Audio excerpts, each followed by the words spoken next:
Session 16, 12 Steps to Goal Achieving. One of the wisest men I ever met gave me a success secret some years ago that made a real impression on me. It was simply this. He said one of the most important things he found in 50 years of research was the need to use proven success methods. He said, your life is too short to try to reinvent the wheel or to learn it all by yourself. So the smartest thing that you can do is what is called creative imitation, which is to go out and find what other people have done that works and do what they do until you get it to the point where you really know it well and then improve upon it. What I want to tell you about in this session is a proven success method. It's a 12-step method for goal setting and goal achieving, which I've taught to over 100,000 people. I've had many men and women come back to me and say they've accomplished more in a month with this program than they have in a year without it. I've had people who've accomplished more than 2 or 3 years than they'd accomplished in 10 or 20 years using this very simple methodology. It is a proven success method. I urge you to try it. I urge you to use it, incorporate it into your life, use it as an automatic process, and whenever you start thinking about your direction, your meaning, your purpose, where you want to go, sit down and work it through these 12 steps until it becomes automatic. Remember, the ability to set goals and to make plans for their accomplishment is the master skill of success, which can only be learned through practice and repetition over and over and over again. Now let's go to the board and let's talk about these 12 steps. Step number 1, starting point of all success. And by the way, let me step back just for 1 second. We talked a little bit earlier about the importance of the major definite purpose, your major definite purpose, the major goal, the number 1 goal in your life. And many people come to me and write to me and phone me and they say, how do I pick my major definite purpose? And the only solution I can give you is go through the 7-step goal setting exercise, which we did in the previous session. And also, if you can't come up with it then, make it your major definite purpose to find your major definite purpose. Dwell upon your major definite purpose. Ask yourself, what could it be? What should it be? What will it be? What ought it to be? And keep running this over and over in your mind. Seek information, look, discover, and you will find that with the inexorability of a law of nature, that your major definite purpose will come to you, and it'll be so clear, so obvious, so right, and it will happen in exactly the right time. We'll discuss that when we talk about the superconscious mind a little bit later. But for now, if you don't have a major definite purpose, make finding your major definite purpose your major definite purpose. And when you do find it, run it through this exercise the same way you would run something through a computer to get an answer out the bottom. Step number 1 in goal setting is desire. And the more intense the desire, the more burning the desire, the more you want something, the more likely it is that you will accomplish it. As a matter of fact, it's been said over and over again that burning desire is the starting point of all great accomplishment. Why is that so important? Well, burning desire is the desire that drives you ahead over all the difficulties, disappointments, temporary failures, obstacles, because if your goal is worthy of you, you're going to fall on your face over and over and over again. You're going to make mistakes. It's going to cost you money. It's going to cost you time. It's going to cost you anxiety. As a matter of fact, if you're not laying in bed at night staring at the ceiling with your heart pounding at least 3 nights a week, you're probably not trying hard enough. So, the burning desire is the starting point of all great goal attainment. Now, burning desire is always personal. It's always personal, which means that when it comes to setting goals, whatever the goal is, it has to be your goal. You cannot want a goal for someone else, and someone else cannot want a goal for you. When we talk about desire, make it first. Somebody says, I want to get a raise at my job. That's my goal. That's setting a desire for your boss. I had a young man say to me, I want to marry this particular girl. That's setting a goal for the girl. Only you can set goals for yourself, but be very certain that the goals that you do set are yours, that the goals that you do set are ones that turn you on, not goals that somebody else wants for you or goals that you think you should do or you ought to do or they'd be good for you to do. Think through yourself and be perfectly honest. Be perfectly honest. Ask yourself, what is it that you want? Now, interestingly enough, it takes tremendous courage to be perfectly honest and perfectly selfish in goal setting. But if you are not perfectly honest at this stage and asking yourself what you really want, what is it deep in your heart you really want to be, have, or do, if you're not honest at this stage, the whole rest of the process falls apart. If you are honest at this stage, it's like a rocket launch. You can go there, from there you can go anywhere. Step number 2 is belief.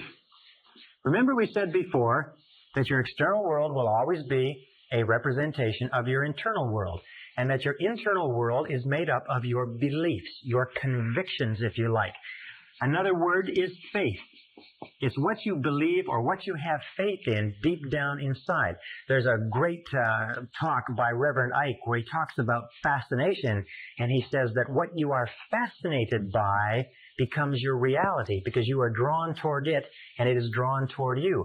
What you believe in, what you have faith in, what interests you, what draws you, what fascinates you is critical. And another word is conviction. You have to believe that it is possible for you to accomplish the goal. You have to believe that it is possible for you to achieve it. For that reason, it's very important that you make your goal believable. Many people, when they learn these new ideas about goal setting, they make a mistake. They think, wow, I'm going to go out and I'm going to make $1 million in a year. And the fact of the matter is that $1 million, if you're making whatever you're making now, to jump to $1 million in most cases is so big that your conscious mind rejects it as being illogical, not acceptable, impossible. And if your conscious mind rejects it, it never gets to the subconscious mind. Remember, your subconscious mind can only accept as a command something that you totally believe in the conscious mind. So make it believable and make it achievable. It's better to set a smaller goal at first and accomplish that, and then a larger goal and accomplish that, and then a larger goal and accomplish that. For instance, 2 examples. If you want to lose weight, don't say I'm going to lose 20 pounds or 30 pounds. Lose 5 pounds. You see, 5 pounds you can believe. You can get your mind around 5 pounds. If you want to increase your income by 50%.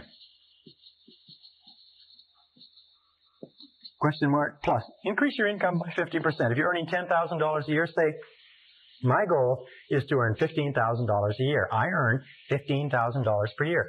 You can get your mind around 50%. That's less than 4% a month compounded. You can get your mind around 5 pounds. And as you begin to move your income up or begin to move your weight down, then adjust the goal and make it 5 more pounds. Make it 50% more and so on. But keep your goals believable. According to the work at Harvard University, your goals should have a 50-50 probability of success. 50-50 probability. And each goal should be aimed at what is called your next step, your next logical step on the road to accomplishment. So if you want to run a marathon and you've never run before, the first thing is to run a mile. And run a mile without pain. And then run 2 miles and then run 3 miles. But to go from 0 to running a marathon has been found to be a self-defeating exercise. It'll actually hurt you more than it will motivate you.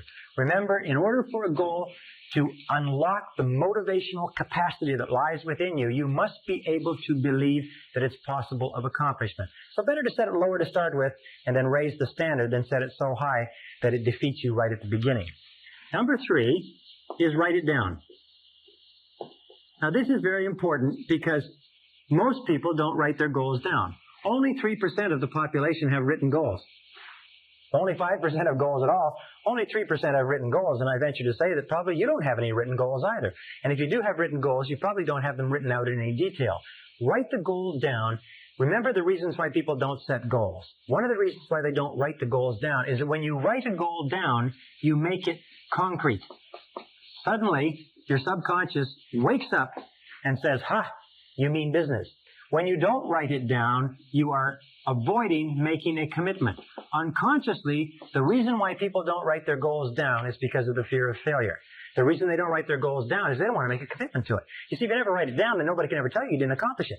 If you don't write it down, well, then you're not really locked into anything. You keep your options open, if you like, and you go on to fail and underachieve in life. All the successful people have written goals. And if you want to be successful, you really have no choice. So write the goals down, make it concrete, make a commitment. A 100% commitment to accomplishing your goal will do more to drive you towards your goal than you can possibly imagine. Now, when you write it down, make it clear. Don't make it fuzzy. Don't say, I want to be happy or I want to be rich. Make it clear. Make it specific. If you want to earn a certain amount of money, make it a specific amount of money. Make it after-tax dollars. If you want to start a business, make it a profitable business.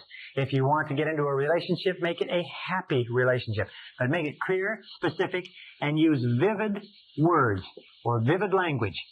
Because the more vivid the language is, the more rapidly the subconscious accepts it. Emotional words like warm, exciting, powerful, loving, happy, dynamic. These are the kind of words that drive the goal into the subconscious mind. It's absolutely essential that it be a written goal. This is, by the way, where the winners part from the losers, because the losers always have a reason not to write out their goals. Number 4 is ask yourself this critical question. Why do you want it? Why do you want it? This is one of the most important of all questions because it will answer 3 things. First of all, it will make sure that it's your goal and not somebody else's. Second of all, it will intensify your desire because the more reasons that you have, these are what is called your reasons why. Your reasons why, in most cases, are more important than the goal itself. The goals can change. The reasons why stay the same. Do you want it because it will make you happier, healthier, more popular? Do you want it because it will fulfill your deepest needs? It will give you a sense of meaning and purpose in life? Why do you want it? You see, the more reasons you have to want something, and if you make a list of them, list the reasons. The more reasons you have, the more desire you'll have, because reasons are the fuel in the furnace of achievement. Reasons are the fuel in the furnace of achievement. The more reasons you have for accomplishing something, the more likely it is you'll accomplish it. For instance, if you say, well, I'd like to earn $50,000 a year, or $30,000 or $100,000, doesn't matter. First it says why. And if you just say, well, just so that I can earn that kind of money, it has almost no motivating power. But if you say, so I could get a car, so I could take care of my family, so I could take my wife or my husband on a trip, so I could buy things for my children, so I could change my wardrobe, get a different house, buy a different car. The more things that you list under there, the more likely it is that you're going to accomplish it. Because when you list your reasons, you intensify your belief, your faith, and your conviction that it's possible. Number 5 step in goal setting is to analyze your position. Analyze your starting point. Now this is important because in analyzing your starting point, you know what your next step is. When we say analyzing our starting point, what do we mean? Well, let me give you a couple of examples. In analyzing your starting point, you have to ask yourself, what are your strengths? What are your basic strengths and what are your basic weaknesses? What is it that you need to learn? What is it that you need to improve? You see, before you accomplish any big goals, major efforts are necessary. Before you bring about any major change in your life, you're going to have to bring about major changes in you. Before you accomplish anything extraordinary, you're going to have to do a lot of ordinary things. So you have to ask this question. If you want to lose weight, what's the first thing you do? Is you weigh yourself. If you want to increase your income, the first thing you do is you figure out how much did you make last year? How much you're making right now? And then if you want to increase your income and you're in the business of sales, then you say, how many calls am I making on a daily basis? How many closes am I making? What is my average sales volume? What is my average sale? How many of those do I have to have? How much do I have to increase it and so on? If you want to build a bigger business, you analyze your starting point and you say, where am I in the marketplace? How am I fixed with regard to capital resources? How am I fixed with regard to manpower? How am I fixed with regard to market opportunities and credit? And you sit down and you do a very, very clear analysis, exactly the way a military commander would do a strategic analysis of his or her position before launching a major battle campaign. One of the big mistakes that people make in goal setting is they launch without taking the time to think through what their launching pad is. And when they find themselves driven back, if you like, or falling on their face, they don't have a foundation underneath them. So those are the 6 starting points.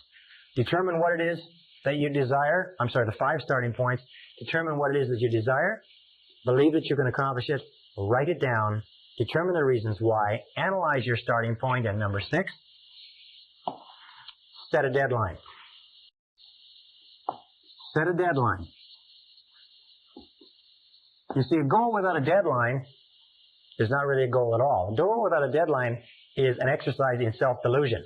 So be very alert to that. Set a deadline on your total goal and then set mini deadlines. Not many, but mini. So If you have a 1-year goal, then set 12 one-month goals. Write 2 6-month goals, 4 3-month goals, 12 one-month goals, and then 4 one-week goals. Set many deadlines and establish a reward schedule. This is one of the most important findings in psychology, is establish a reward schedule. Is that if you will give yourself a small reward, and we find that many of the most successful men and women that we've studied have little games with themselves. If it's nothing more than every 3 phone calls, they give themselves a jelly bean. Or every 2 appointments that they get, they give themselves a cup of coffee or a walk outside. It really doesn't matter what it is, but establish a reward schedule so that every time you achieve a mini deadline or a mini goal on the path to your bigger goal, you give yourself a reward. And you'll find that people who have not been able to motivate themselves for years, if they have little rewards, one after the other, it's not enough to have a big reward at the end of the road. As human beings, we're almost like kids. We have to have a whole lot of little rewards on the way, a whole lot of little jelly beans on the way to the birthday cake or the birthday party. So set yourself a reward schedule. It may be buying a new article of clothing. It may be taking a trip. It may be going out to dinner. It may be anything that you like. You can have little rewards for small achievements, medium-sized rewards for medium-sized achievements, big rewards for big achievements. And make sure that that why is there, because it intensifies the desire, it keeps up your excitement and enthusiasm, and it unconsciously reinforces you and drives you forward into the next action. Step number 7. This is where we come down into the planning step. Step number 7 is this, is identify the obstacles you will have to overcome. Identify the obstacles. One of the things that we know is that obstacles equal success. Success means obstacles, that there is no success without obstacles. As a matter of fact, obstacles come to instruct, not to obstruct. Instruct versus obstruct. Remember this, every obstacle or difficulty that you meet on the way to your goal has come to instruct you in some way. So identify the obstacles you're going to have to overcome on the way to your goal. One of the things that holds people back from great accomplishment is that they see that there's an enormous number of obstacles that they have to overcome. It's like the settlers coming across the prairies 100 years ago saw those enormous Rocky Mountains and said, how are they ever going to get through that massive mountain range of mountains? Until some of the trappers and some of the scouts found that there were valleys that they could find that would lead them through the mountains. And all they needed was one valley through one set of mountains in order to be on the other side.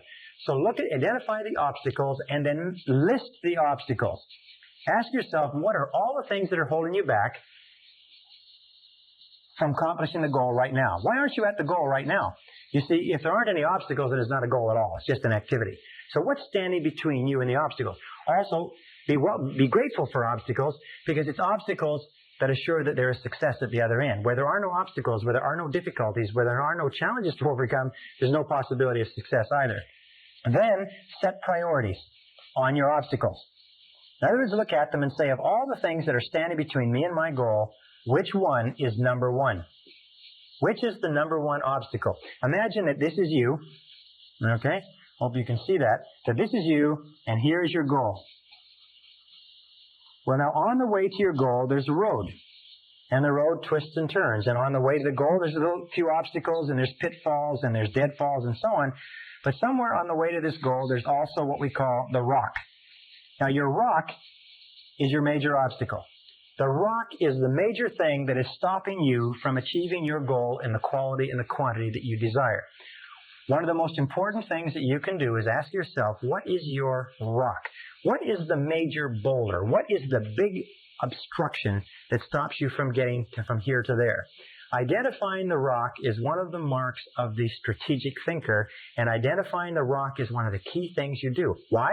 Because if you get rid of all of these other little obstacles on the way to the goal, the rock is still going to be there, and you're still not going to accomplish the goal.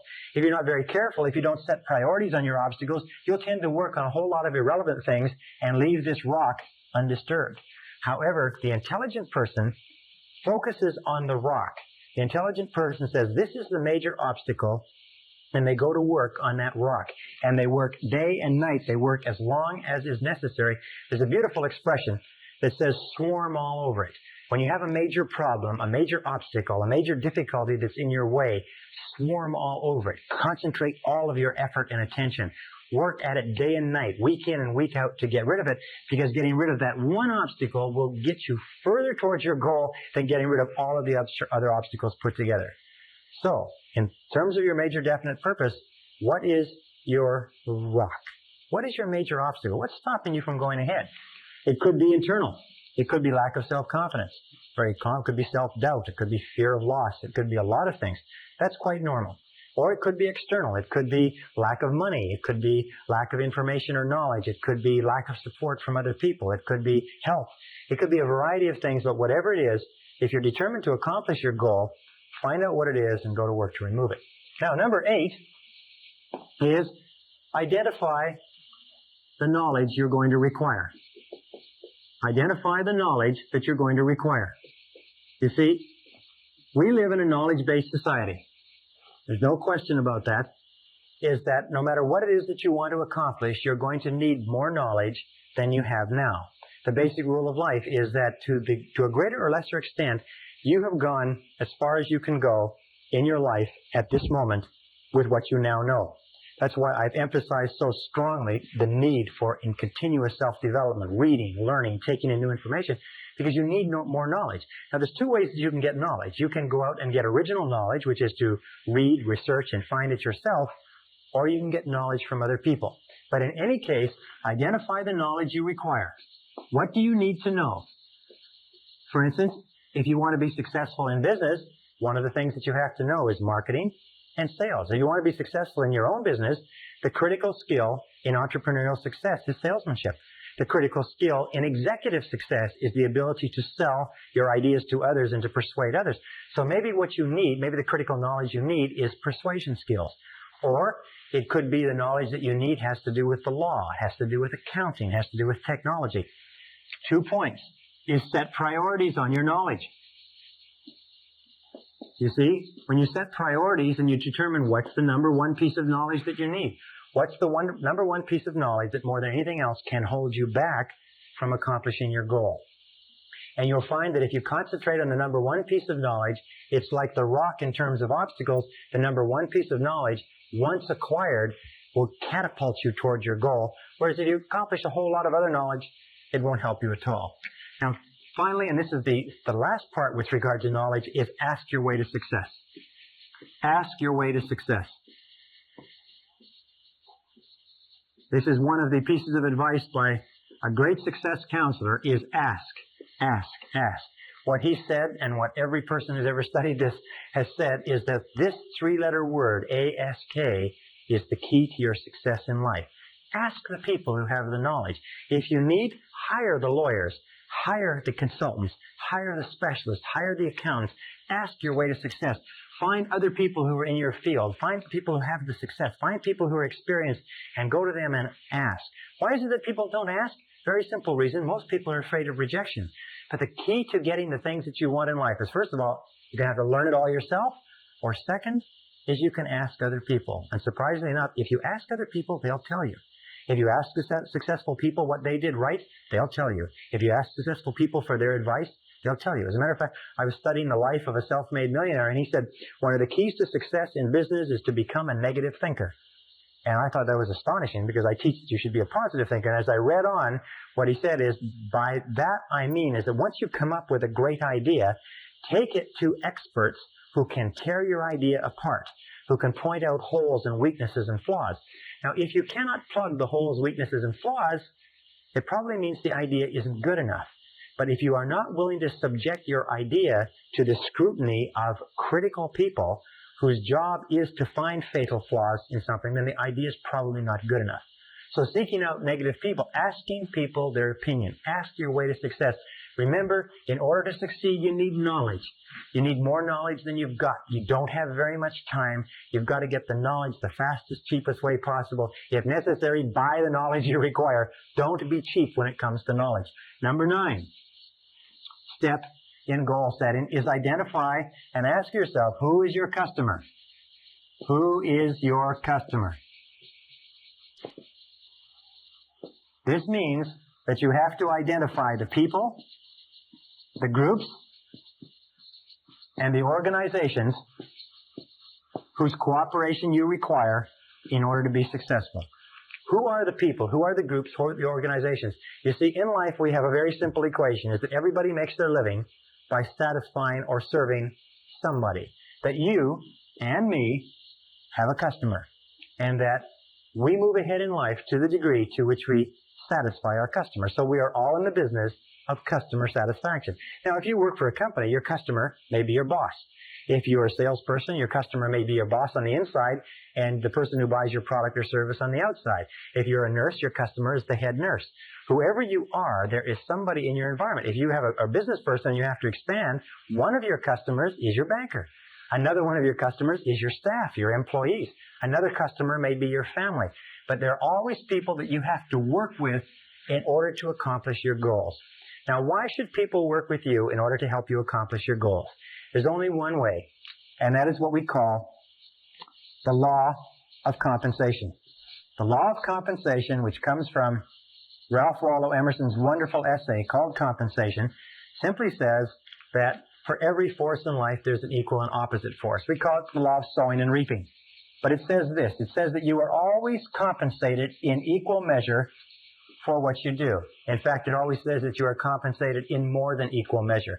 So if you sow good, you reap more good than you sowed. If you sow bad, you reap more bad than you sowed. The law of compensation says that as long as you are doing good things for other people will do good things for you. So you ask this question, and this is everybody's favorite radio station. It's called WIIFM. What's in it for me? WIIFM. What's in it for me? If you want to be successful in life, the most successful people are what are called go-givers, as opposed to go-getters. Go-givers are people who are always asking, what can I do to please my customers? What can I do to give value? What can I do to earn their cooperation and their help to accomplish my goals? They're always trying to put themselves on the side of this law of compensation, knowing that if they put in, they'll get out. All the best companies in America or Canada, anywhere in the world, are built on the law of compensation, built on the law of sowing good seed and reaping good harvests. All unsuccessful laws or all unsuccessful individuals and companies are built on the premise of taking as much as you can get, putting in back, or as little as you can put in. Now, a second law, which ties in with this, is what is called the law of service. The law of service says that you will always be rewarded in life in exact proportion to the value of your service to other people, to your customer, whoever your customer or customers are. The law of service says that your returns will always equal your service. That if you want to increase the value of your returns, you have to increase the value of your service. But it also says this wonderful thing, is that the great satisfactions in life, the great joys that you will enjoy in life will always come from serving other people. It'll always come from doing a good job, from contributing something of value to others. And the more work you do on yourself to increase the value of your contribution, the happier you will be and the bigger your rewards will be. It also triggers the third law, which is the law of return. The law of return says that whatever you put in terms of service, you will get back in terms of return. And it brings us to one more law, again from Napoleon Hill, called the law of overcompensation. The law of overcompensation, to me and to many people, is the key to success in life. And it simply says this. It says, always do more than you're paid for. Always put in more than you take out. Always go the extra mile. Always do more than you're paid for. You can never be paid more than you're getting now until you do more than you're being paid now. And you put yourself on the side of the angels when you put in more and more than you're being paid for. Number 10 is make a plan. Make a plan and make the plan over and over. All successful men and women are successful planners. And how do you make a plan? Simple. A plan is a list of activities. In other words, you just identify from everything that we've talked about, what are the activities that you have to engage in to achieve your goal. And then you organize the list, just like a ladder. You organize the list in terms of priorities and in terms of time. What you have to do first, what you have to do second. What's more important, what's less important, and then you take action and get going on your plan and continually revise the plan. Number 11 is visualization. Visualization is worth all of the other 10. Visualization is create a clear mental picture of the goal that you desire. Create a clear mental picture and then imagine or image the result. Get a clear mental picture and see your goal as already realized. See it as a reality and play that picture over and over again on the screen of your mind. Play that picture on the screen of your mind until you can see it with perfect clarity. Design it, draw it out, do whatever is necessary in order to create that mental picture, and then think about that mental picture. Think about your goal as a reality over and over again. Repeat it until you impress it deeper and deeper and deeper into your subconscious. Number 12 is back your plan with determination and persistence. Back your plan with determination and persistence. In the final analysis, the key to your success is your ability to hang in longer than anybody else. In all the studies that we've looked at of winners, of peak performance, we find that the quality of persistence is to the character of a man or woman as carbon is to steel. That persistence is only necessary when the going gets rough. That persistence only comes to the fore when everything falls apart around you and you feel like quitting. That persistence has no value at all when things are going well. Persistence only has value when you are willing to press on in the face of obstacles, difficulties, disappointments, falling on your face, losing your money, and so on. In the studies of self-made millionaires, we find that the average self-made millionaire in America has been broke or nearly broke 3.2 times. But irrespective of anything that they faced, male or female, they kept on struggling. And that's one of the reasons why they became successful. We also know this, by the way, that in order for you to achieve great success, you have no choice but to be willing to face temporary setbacks, temporary defeats, temporary obstacles. Winston Churchill, in one of the great stories of human history, was asked in speaking to a boys' school if he could summarize the lessons of his life in a few words. And he stood up and he said, I could summarize the major lesson of my life in 7 words, he said. And he stood there leaning on his cane and he said, they are these words, young man. He said, never give up. Never, never give up. And I think that more than anything else, from every study I've read, that's critical. If you resolve in advance that once you have set off to achieve your goal, that you will never give up, that you will never quit, that nothing can stop you, that every single difficulty will just be a spur to drive you on, that you will become an inverse paranoid and you'll look into every problem and you look for the good in the problem, you look for the lesson that you can learn, you look for the way you can turn the situation to your advantage. If you keep on doing that, if you keep optimistic, if you keep this attitude of confident expectation going, you will be successful. And finally, with regard to persistence, the iron quality that determines all your success, let me just say this, is that your persistence is your measure of your belief in yourself. Your persistence is your measure of your belief in yourself. And every time you persist in the face of adversity, your belief in yourself increases until it reaches the point where you become unstoppable on the road and on the pathway to your goals.